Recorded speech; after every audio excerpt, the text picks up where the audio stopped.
Hey everyone, Eric Watson here, freelance writer, player of games, writer of words, recorder of videos, and online role-playing aficionado. Welcome to my first Roll20 review. This will be an infrequent written and video review series where I take a look at the marketplace section of online role-playing website Roll20.net. This video we'll be looking at the official Wizards of the Coast Roll20 adaptation of Curse of Strahd, which just launched earlier this month, June 2017. Roll20 has provided a press review copy of the module for the purposes of this review. As an important note, I will be specifically reviewing the module as it appears in the Roll20 package, not necessarily the Curse of Strahd published campaign itself. Now, I have been playing and running games via Roll20 for over 2 years, and I've read through or played/DM'd most of the officially released 5e campaigns up through Storm King's Thunder. Shameless plug, you can find me and my friends currently adventuring through Storm King's Thunder every Friday evening here on my YouTube channel, assuming you're watching this in 2017 or early 2018. If not, we're probably playing another adventure.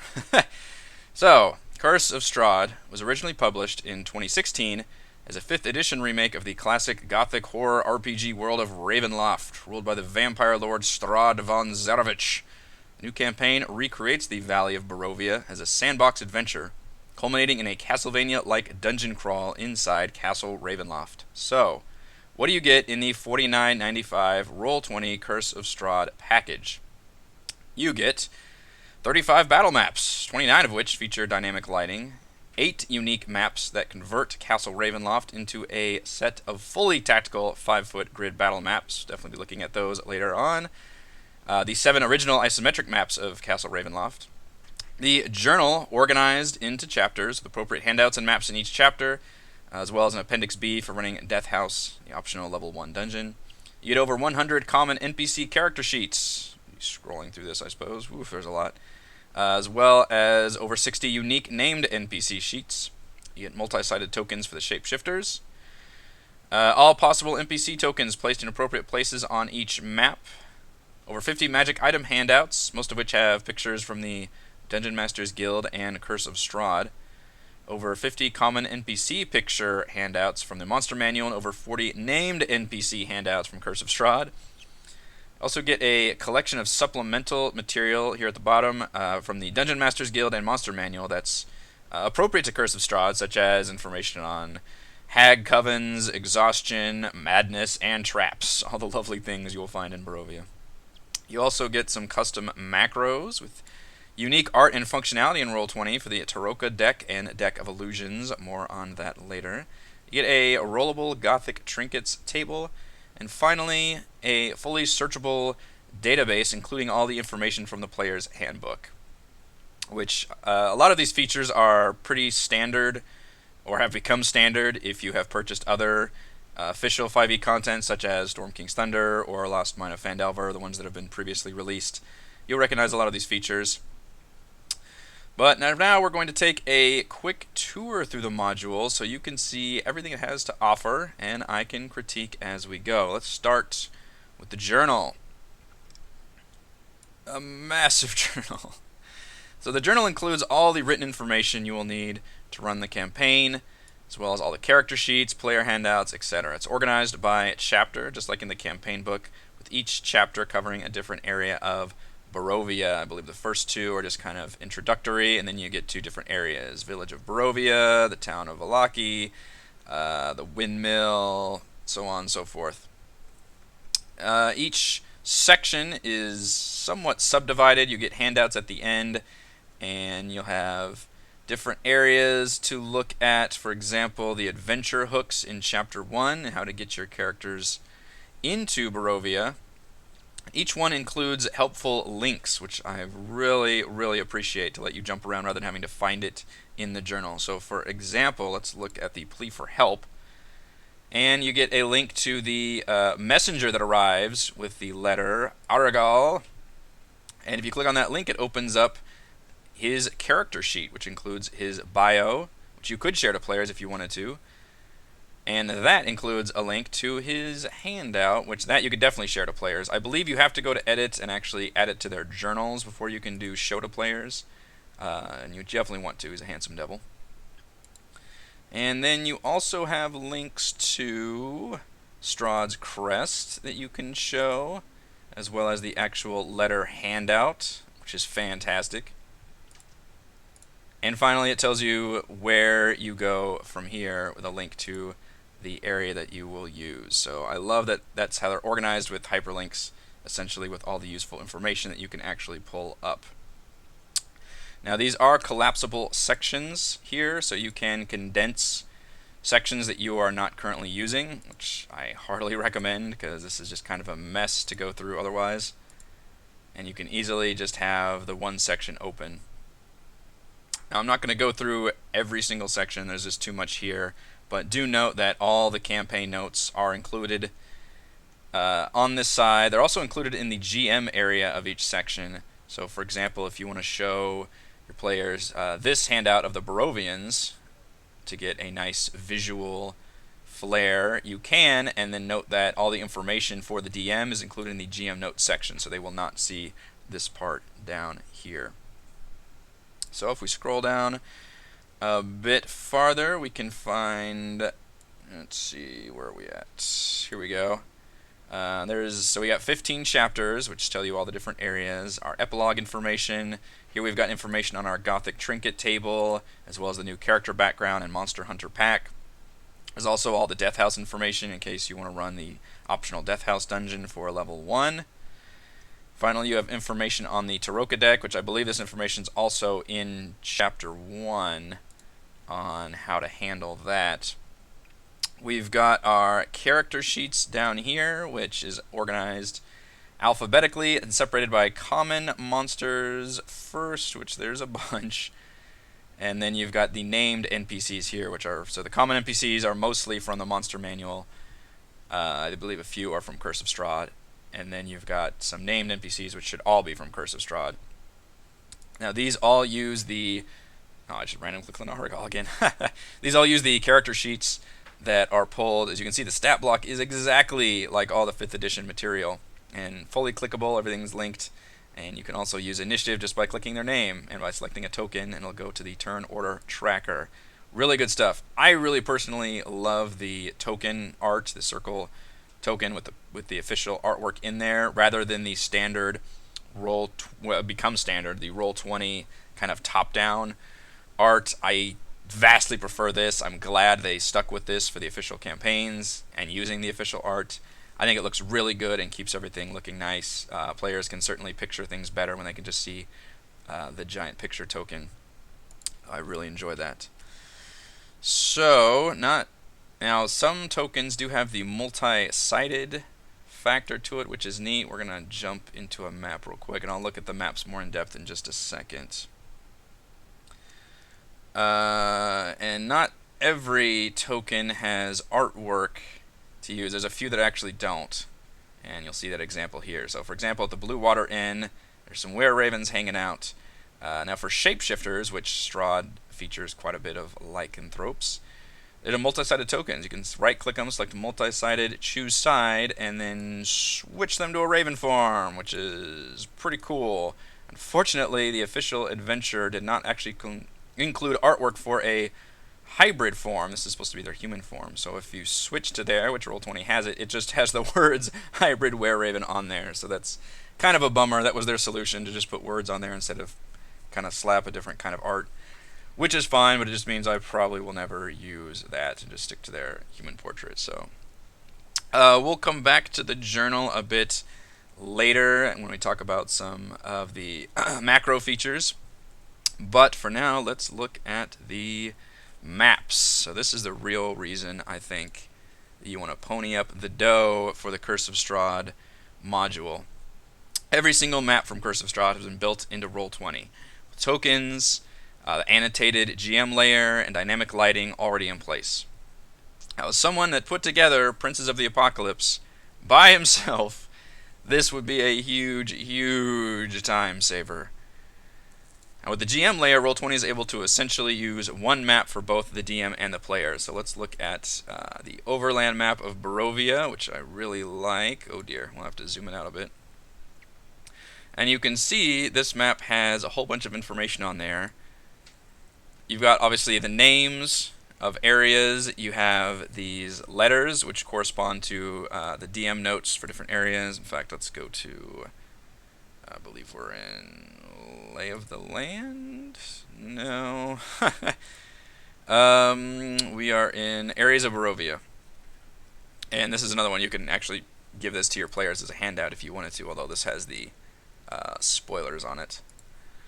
And so here we go. This tells you exactly which areas mean which. So you can see there's L is Lake Zarevich. Where are you, L? There we go. And there's all the information you need for that area. Now your players aren't seeing any of this GM layer stuff. That's just for you. So it allows you and the players to use the same map, but only you have the information.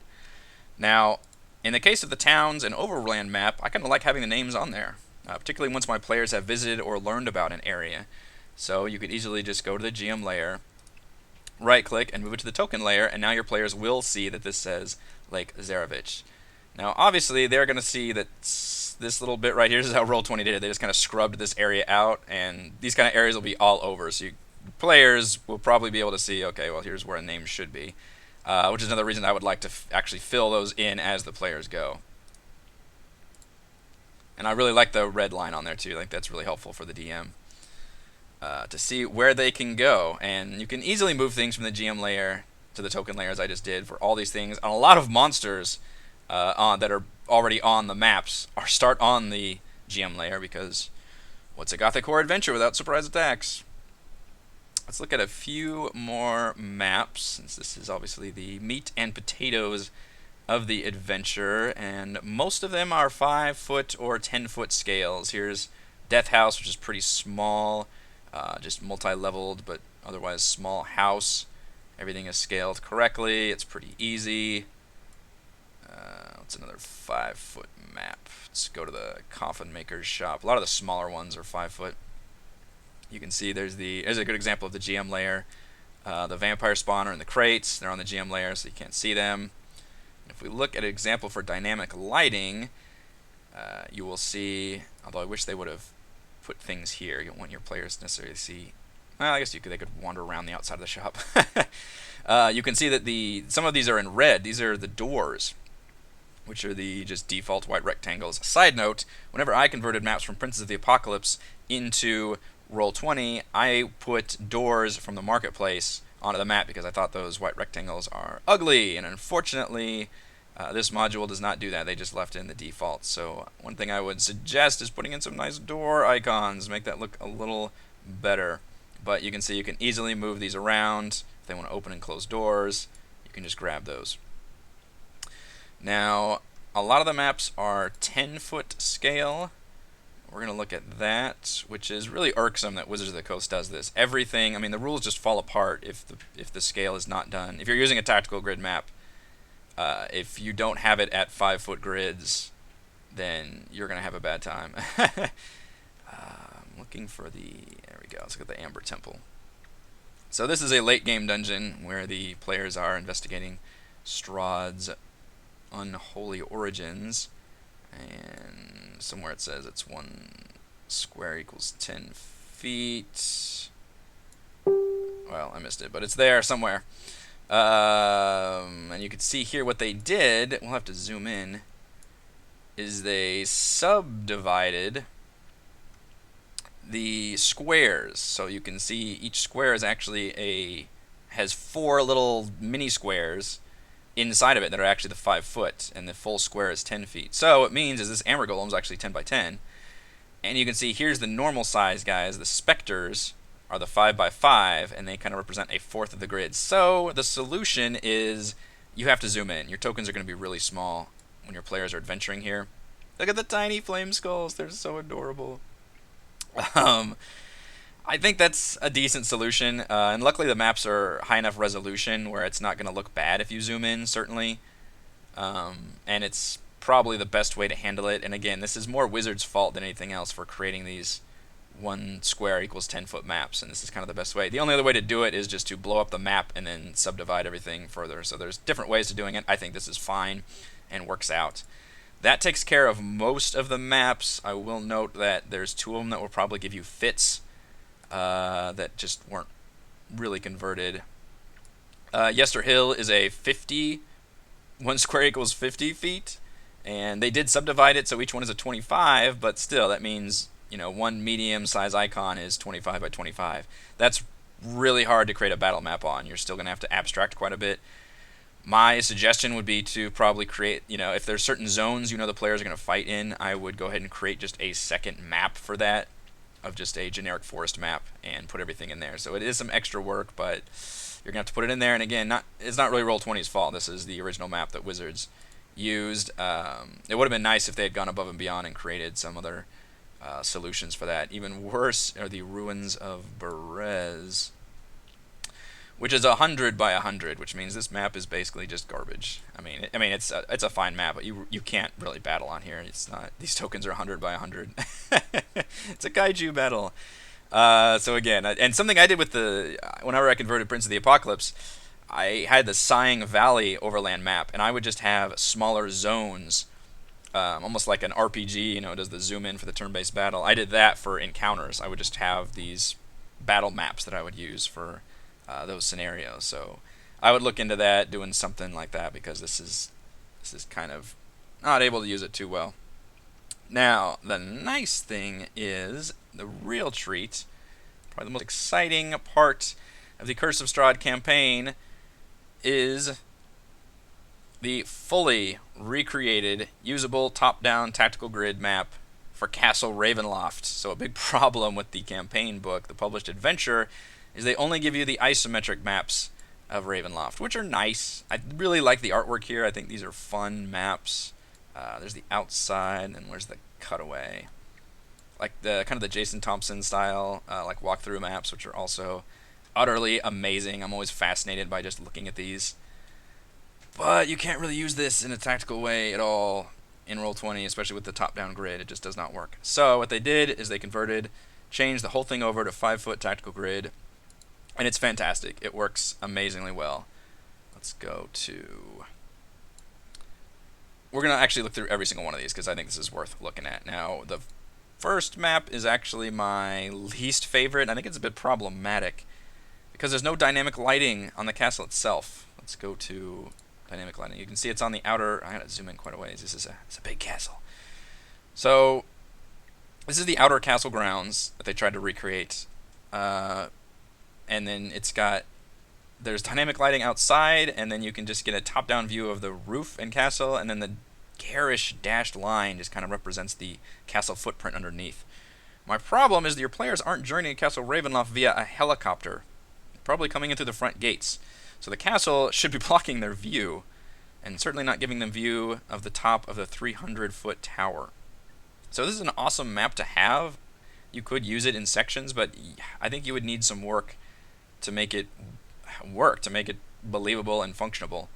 The rest, however, works. In fact, I might even use the isometric map to just show them the picture, because it's pretty much a scripted event where they're supposed to just come in the front door and then be stuck in there. Once we get inside, the magic takes over. I'm going to zoom back in. Okay. So everything has been converted into 5-foot grid. You can see there's the 20 by 20 entryway. All the tokens are in place. If you remember the scripted event when players come in, there's Rahadin coming down the stairs, inviting them to dinner with Strahd in the dining room, playing the organ. So all the tokens are already in place. All the hidden tokens, so the gargoyles will attack, or the red dragon statues pop down if they try to leave. All of that's there. The lights are here that you can turn off. I believe it's might even be on the dynamic lighting layer. Oh, let me get the select tool out. Yeah, so you can turn those off or just delete them to shut the lights out. All of that is set up, scripted, and ready to go. Also, fully annotated with all the little GM notes, so you know which part of the castle you're in. And this is a crazy one to run. It's all separated into maps, thankfully. I believe we are on map 3, main floor. Yes. And if you want, you can give your players this handout, but it's super spoilery. I can't see why you could do that. But then right here is where all your information is. So you can easily go there. And again, it's got all the links to the handouts you would need, the character sheets. All of that is there. This is a incredibly complex dungeon to run, but really impressed with how Roll20 has put it together. In the corner of each map, You can find all the random encounter tokens that you could ever possibly need while any foolish mortals venture around the castle. And they're all set up to pop in there as you need them as you roll for random encounters while they journey around. These maps are absolutely fantastic. We're just going to look through each one, at least briefly, because I think these are what you want to look at. You can see all the, everything's there. The secret doors on the GM layer, the regular doors so you can move them around. The lighting's all set up correctly. The tokens are there. It's just fantastic. Let's see, it's Ravenloft 4. And look how many there are. Like, there's a ton of maps here. There's, 3 main floors, and then the spires, and then the dungeon area. It's a secret fireplace. God, I love this dungeon. I really kind of wish they had put just these maps together and put them as a separate purchase in the marketplace. That would have been, I think, a good solid buy. And you could run Castle Ravenloft as its own separate, I just want to play D&D Castlevania. Or, insert that into a different Gothic dungeon or whatever. This is really, really well done.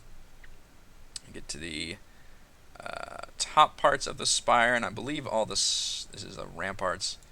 Yeah, so all the kind of tops of the spires are put on the same map, so you can reuse this one as they come and go. And then we get to the bottom levels, into the depths, the dungeons. Look at how cool this. Let's see if we can grab Cyrus here and look in it. Oh, I think I already put him on the token layer because I was looking at this. Do your little Control L so you can see how creepy and cool this looks. That's fantastic. Just the little pillars everywhere. You can see glints of light. Oh, that's good. That is good. And almost every monster on here is GM layer, so your players won't be able to spot anything without you knowing it first. And obviously all this information is on the GM layer as well. Just the notes to you. Traps, indicators, fantastic. One problem I did foresee, and you'll see it on this final Catacombs map, is right here. Now this is a known issue. I actually Google searched for this, found a thread on the Roll20 forums that said this was a known bug and it will be patched, but apparently the dynamic lighting got screwed up right here for some reason.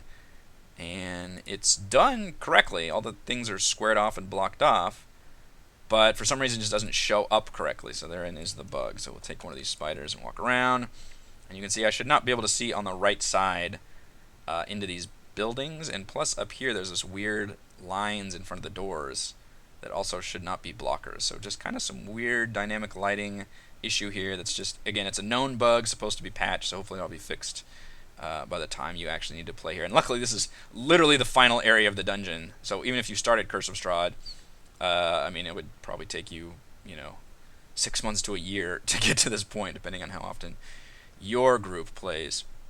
The other bug I found, which I believe is also a known issue, is for some reason the Wachthaus has dynamic lighting set up, but it just isn't enabled. So the lines are drawn properly, but if you go to the map, it just needs to be checked on, because right now if you drop your players in here, they will just see everything. So it literally just has to be, it's a checkbox, which just was left off for some reason. I believe those are the only actual errors I found. Otherwise, those Ravenloft maps, absolutely fantastic. All these maps are extremely well done. One final thing I want to show is the Taroka deck. Let's go back. I want to have this one to be the one to stare at.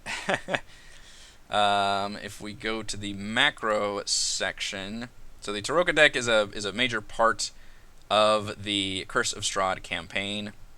Somewhat divisive, because a lot of DMs want to have more control, but very flavorful and immersive, that your players get a fortune told, and that actually is a big deal of how their campaign goes. They decide where they find the treasures and where Strahd can be found and all that. This actually appears as a usable deck in Roll20, which is fantastic. So just to show it off, we will show the common deck. And it appears right here. You can shuffle. Let's see, here we go. It's a little temperamental. And deal, I think it's 3 cards to all players. And it actually appears in the corner, and your players can click, and then we can zoom in on every card, which is extremely immersive and fun for your characters, for your players to be able to see these. And the artwork is fantastic, much better than using a standard deck of cards and then trying to translate what those meanings are. Which I believe all that information is in using somewhere in chapter 1. Card readings. There we go. Where these things can be found. Treasure locations. Here we go. This tells you exactly what. And you can see I just had to spend a few minutes trying to search, but it's pretty easy to find what you're looking for. I think Strahd in general is very well organized, and the Roll20 campaign just follows that. But really fun that you can actually use these right here. And same thing with the high deck, which has the other, I believe it's where Strahd is located, and where which NPC is the big helper. Which, man, that is the biggest difference. You can either get like a worthless child or freaking Mordenkainen and the Mage. So yeah, you got the rate and the artwork. I mean, all that is just fantastic. That's great. I love it. So I would definitely err on the side of actually using these. Although obviously as a DM, you're the one that interprets what they mean. But really, really cool functionality. It doesn't really make or break the adventure, but it is a nice little like, kind of icing on the cake that you can get. One more thing: the Deck of Illusions, which your players should definitely get, has an also added functionality. Let's recall these back. It's a magic item that your characters can summon, basically a random illusion from a deck of cards, and it literally fling it on the ground and it becomes that creature. And the way this works is you can deal, so we'll deal 1 card, and you click it and it becomes a token, and then that token can actually be dragged onto the board, which is fantastic. So literally you can just fling the token on there from the cards. Another really cool added functionality. I would definitely make sure my players get this in hand, because as a DM running this campaign, I would be very excited to show off this really cool way to do a magic item. So, final pros and cons for my Roll20 review of Curse of Strahd. Pros: well, the entire Castle Ravenloft map. Several maps. What is that? 8? 1, 2, 3, 4, 5, 6, 7, 8 maps recreated nigh perfectly in Roll20, converted 5-foot grids. Everything is amazing. That right there, honestly, probably worth the price of admission if you're gonna run Curse of Strahd in Roll20. Likewise, all the 10-foot battle maps are already scaled properly, which is a huge headache lifted because a lot of those maps use the 10-footers. You also get the usual benefits of purchasing official modules. The searchable player handbook database is really nice. Obviously, all the annotated maps with dynamic lighting already done. Having all these character sheets already built in, like this is the way to go if you're gonna honestly run the campaign. I spent a lot of work getting Prince of the Apocalypse in Roll20, and this is just an amazing time saver. Plus, I mean, get your players to chip in and help you pay for it. That's would be the proper way. Finally, the Taroka decks. The Taroka deck and Deck of Illusions, just kind of icing on the cake. This doesn't really sell it for me, but it is a nice little feature along with the, I guess I could show off the Gothic Trinket token. There we go. So you just roll that for everybody. Again, just kind of a nice feature to have, just an extra bit that just kind of adds to the immersion of Curse of Strahd. A few cons.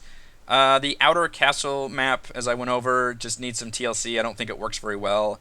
You need to have more dynamic lighting on there for sure to block. I don't want my players to have that much information on the roof of the castle map, but it is nice that that is included in there.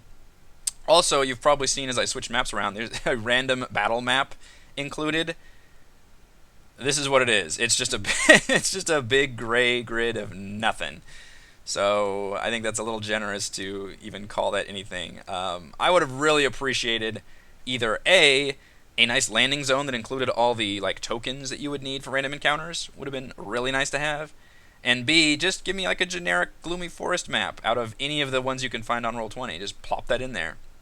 As it is, it's not going to be that much work to add this in there, especially since all the other work is done for you. It would have been nice to have, but you will need to come up with some random encounter maps and tokens and put that all together, because that's a big part of wandering around the valley, as it is not a safe place to wander around in. So, final verdict. Zoom out on Curse of Strahd. This is a fantastic implementation of the 5e campaign. Honestly, the converted Castle Ravenloft map, 8 maps, probably being worth the price alone. Everything is done as I like it, which are the tokens, character sheets already built in, everything's hyperlinked, the journal is well organized, and I think Curse of Strahd just makes for a good, succinct campaign with its kind of sandbox, but in a very limited area, which is a good mixture, and I think works really well for a Roll20 map. So thank you everyone for watching this video review. You can see my written review of the Curse of Strahd Roll20 adventure at roguewatson.com. You can follow our own D&D adventures here on my YouTube channel. Thanks again.